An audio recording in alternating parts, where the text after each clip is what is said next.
Welcome back to What Arty Noobs for General Disturbance. This is a GW Tiger P and it's on the defending spawn of Sand River Assault and it's being commanded by Goliath Killer 1.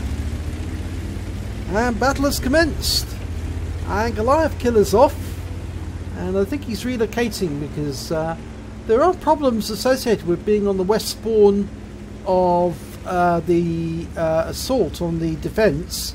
Mainly because that dune is so tall it actually can inhibit your ability to hit targets which get to the base of the dune the other side. So the closer the enemy gets to the dunes, the more difficult it is to hit them. But by moving slightly further to the east, you can actually get better shots on the enemy. And he's going for a Tiger 2. Rounds out.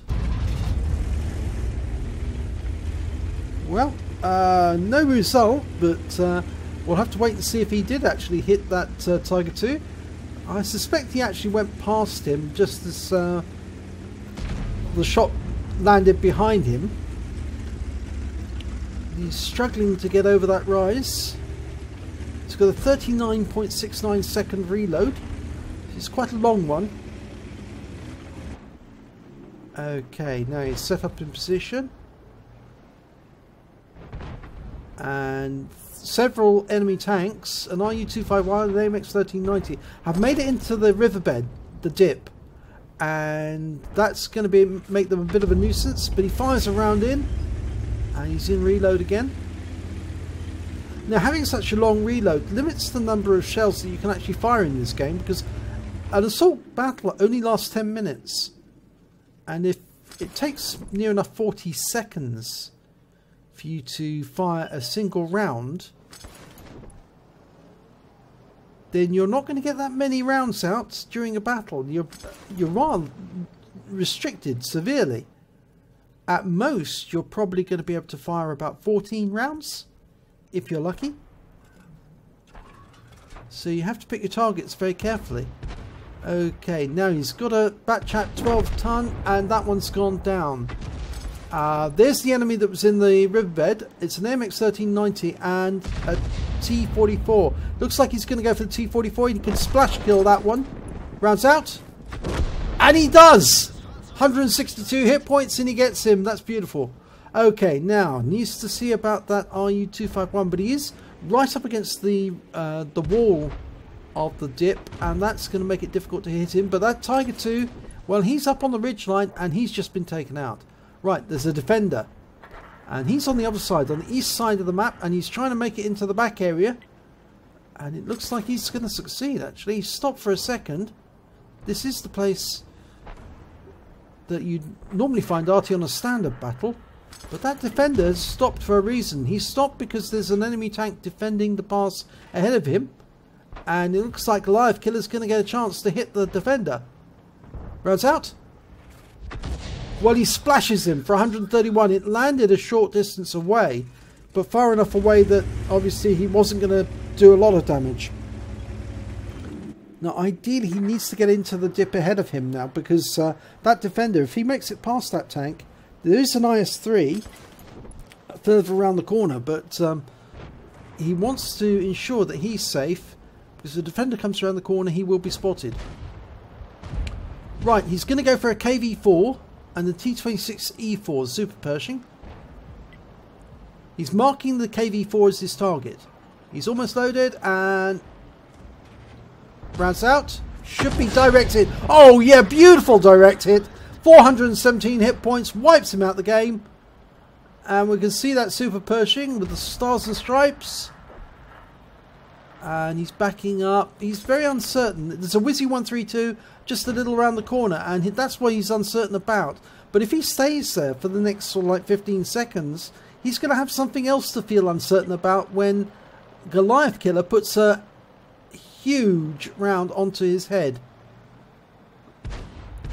Okay, they're exchanging shots now. Almost ready to go. He's loaded. Rounds out. Direct hit, 549 hit points, massive stun, and I think that T-26 is going to be toast very shortly. Somebody put a round into him. Oh, the Wizzy 132 is going for it now. He'll get behind the T-26 and shoot him in the rear, and that'll be the end of his game. Oh, he didn't. He didn't get him.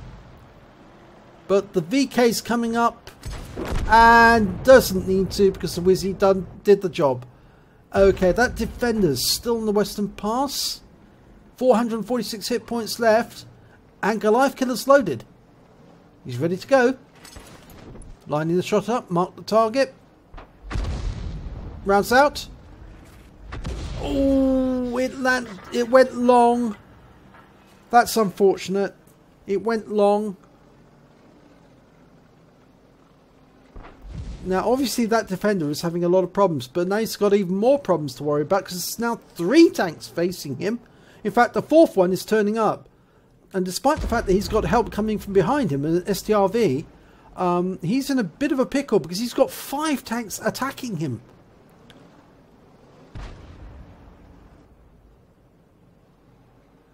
And I think Goliath Killer is going to be the 5th tank right now. Rounds out. Direct hit takes him out. 172 hit points. Beautiful kill. That's his 3rd. And now they've got a Striv right behind. Let's see if they can take that one out as well.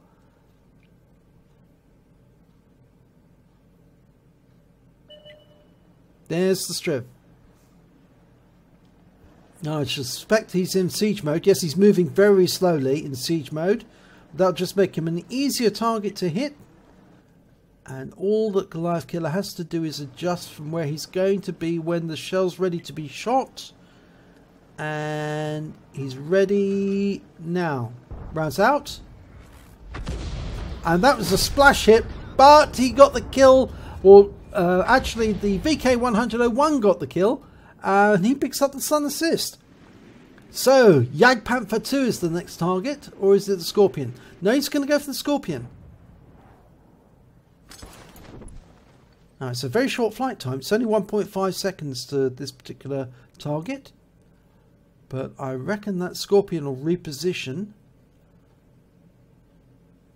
He might choose to go for the Jagdpanther instead. Yep, I think he has. The reason being that there's going to be several tanks to spot the Jagdpanther, whereas at the moment the Scorpion's unspotted. And he's going to go for it. Rounds out. Ah, it's a splash kill. 257 hit points. That's his 4th kill. And there's the Scorpion. He's come into view now.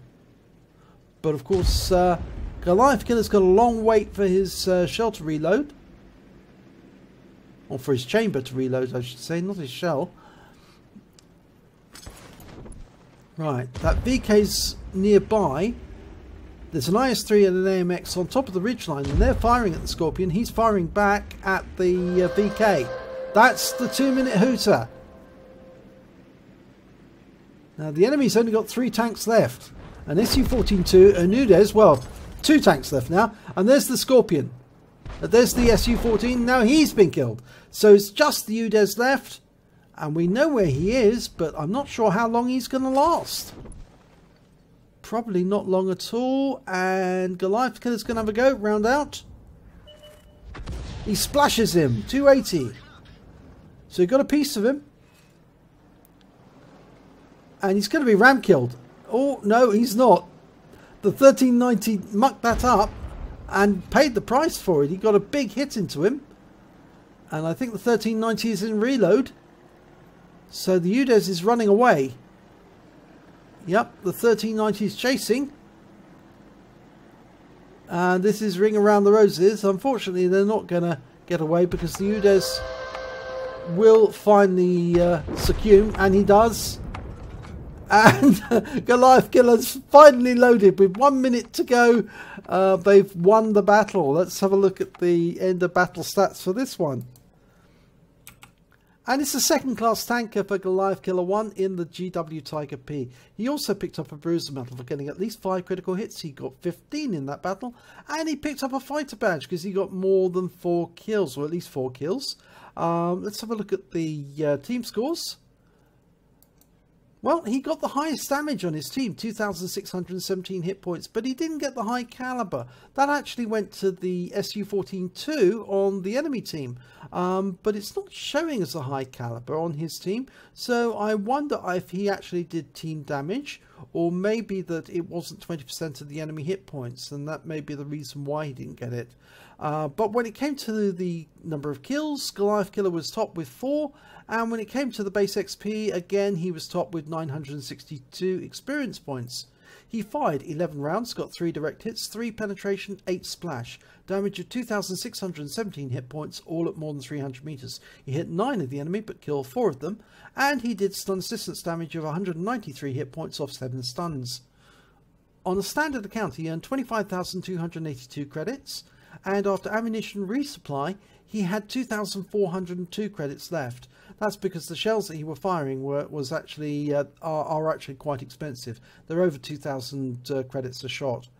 He received 962 XP, and that's base XP, and it's ×2 for the first victory of the day, so he actually took away 1,924 XP in total. So that was a really good battle for a GW Tiger P, and he didn't actually have to move that much in order to conduct the battle.